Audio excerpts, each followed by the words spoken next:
Hello, good morning student. Welcome back to E classes. देखिए बच्चों, इस वीडियो में हम पढ़ेंगे आपका हिंदी पाठ्य पुस्तक का पाठ 4 और ये एक नया पाठ है। और पाठ में क्या है, ये कविता दी हुई है। कविता का नाम है हरी हरी धूप पर। तो देखिए बच्चों, ये कविता आपको अच्छे से लर्न करनी है और अपनी नोटबुक में भी लिखना है। तो देखिए बच्चों, पठन से पूर्व, इस संसार में दृश्यमान वस्तुएं शाश्वत नहीं है, ये नश्वर है। यानी नश्वर का मतलब ये नष्ट होने वाली है। इनमें से कई चीज़ें तो एक निश्चित कालावधि तक ही हमारे सामने रहती है। कहने का मतलब है कि कुछ चीज़ों की निश्चित काल अवधि रहती है, यानी कोई निश्चित डेट रहती है, उसके बाद में वो नष्ट हो जाती है।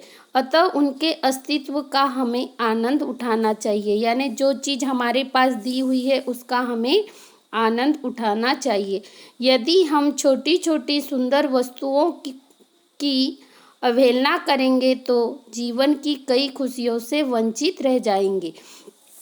तो देखिए बच्चों, क्वार यानी आश्विन, आश्विन का मतलब सितंबर और अक्टूबर के महीने में हमें प्रकृति का कैसा स्वरूप दिखाई देता है। तो देखिए बच्चों, सितंबर और अक्टूबर के महीने में हम जिधर देखेंगे उधर हमको हरियाली ही हरियाली नजर आती है।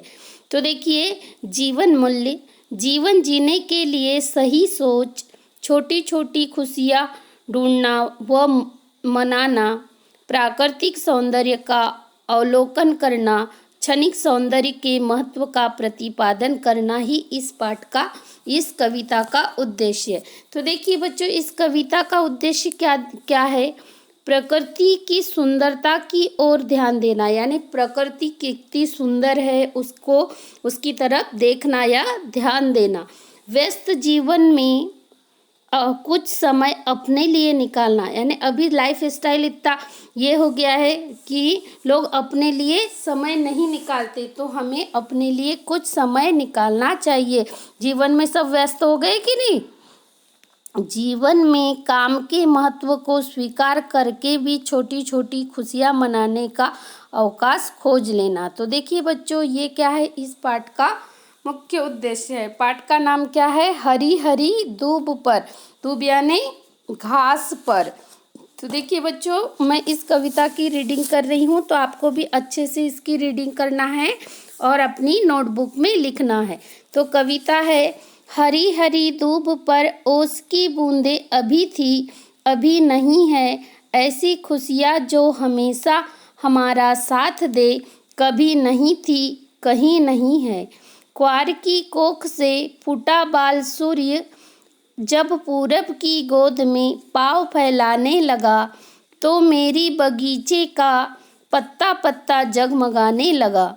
मैं उगते सूर्य को नमस्कार करूं या उसके ताप से भाप बनी ओस की बूंदों को ढूंढूं। तो देखिए बच्चों, थर्ड पैराग्राफ दिया है आपका।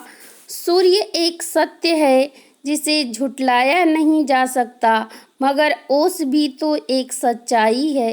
यह बात अलग है कि ओस क्षणिक है। क्यों न मैं क्षण क्षण में को जीऊँ, कण कण में बिखरे सौंदर्य को पीऊँ।